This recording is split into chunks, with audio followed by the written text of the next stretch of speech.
Models, I'm Philip Flory, kit review time. This particular one we're looking at is the Meng A39 Tortoise, or Tortoise, depending where you are. Mega tank. Must admit, I've seen this thing in the flesh and it is absolutely a monster. Yeah. Well, I just thought that, you know, the mushroom one that's massive. Yeah. I just thought that. I never realised that. Took the side and tried it off.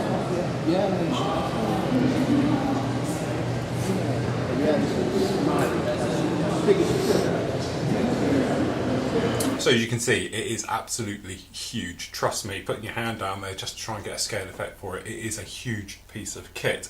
Meng come along, 1/35 scale as you can imagine. Great looking box art, everything else. Very impressed with Meng's range of kits that I've been looking at recently and working with. Absolutely lovely. So let's see what we get in the box. This is the TS version, or the Tyrannosaurus version. As you can see straight off the bat, pretty well packed in here. So what we'll do first, we'll start with the instructions and then we'll work our way through it all. Again, same artwork down in here. Funnily enough, and there is the said tank we were just looking at. I do believe that is the same one. Yes, that's the same one as ours. Shot at Bovington Tank Museum. Had a great day around there. Probably seen the videos about that. Absolutely fantastic. So at least we know our references will match up.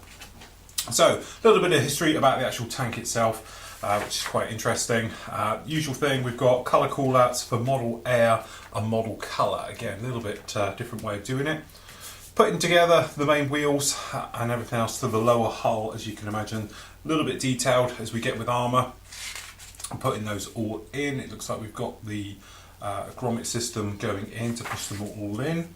More work of those going in, plenty of sets of wheels on this thing, as you'd imagine a tank of this thing. 62 pieces. Now, working with tracks recently, doing some of my own ones, always do a few more. If you get extras, do extras, and that way you can take them all off. It's saying about doing the metallic black. Great colour for doing tracks these days is this particular colour here, which is iron. It's dark iron XF54, sorry, 84.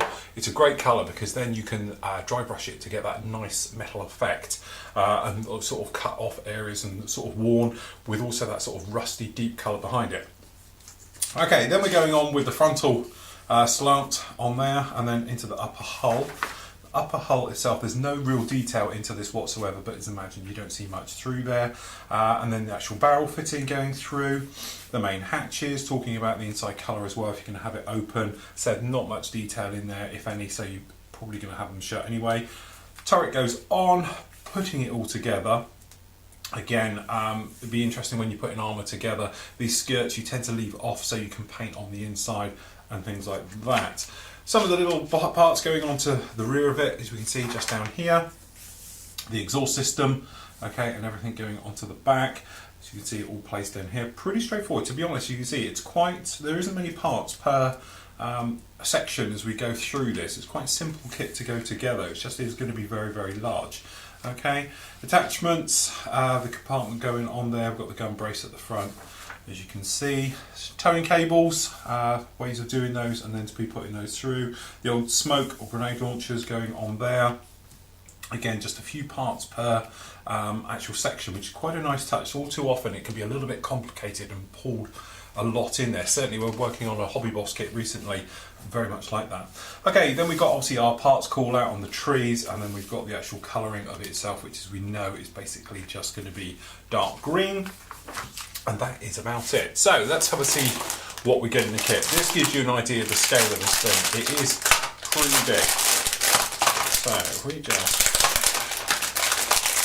blade through this, we can get this out to have a look to see what we got. Nice little touch. These put together, taped in. The tape they use is quite good because it doesn't mark anything, which is quite a nice touch. Sticks to everything, but it's very low tack, so it's very grippy on surfaces.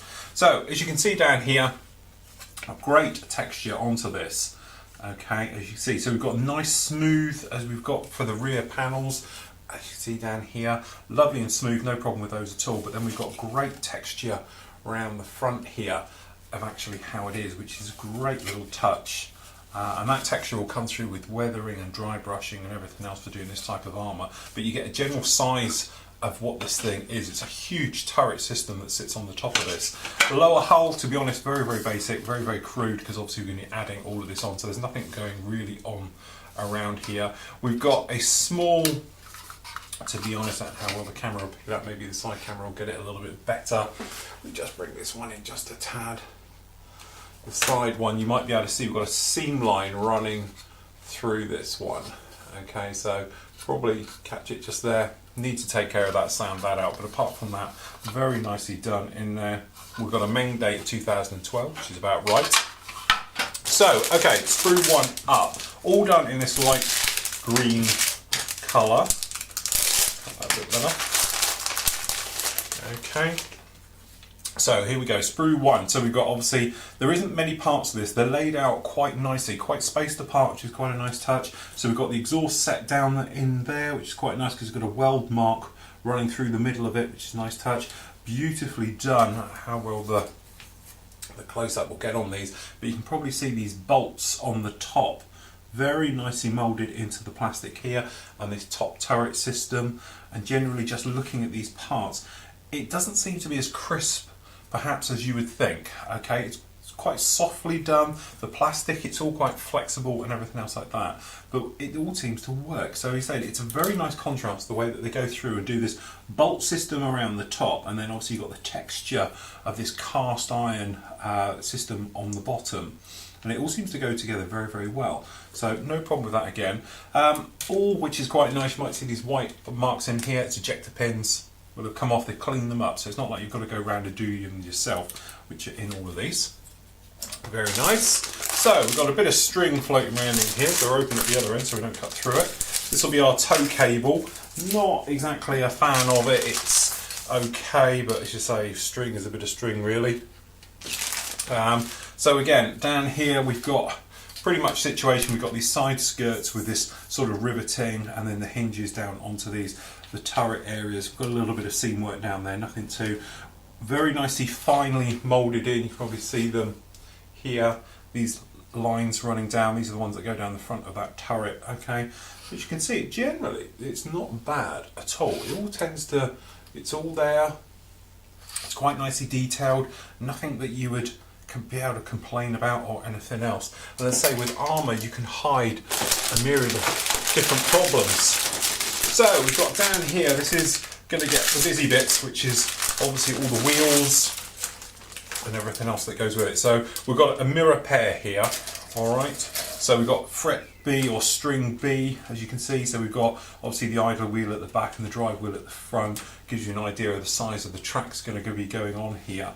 But nicely done. We've got, there's a little bit of seam lining you're going to have to take care of and make good on here, but generally it all seems to be very, very nice. You might be able to see we've got these wheels and everything else going down.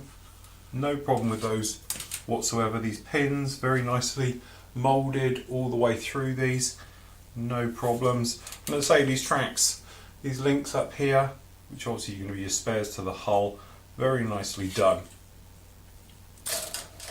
Then we've got another pair. As I said, 90% of your work on this kit, construction-wise, is going to be putting all of this together.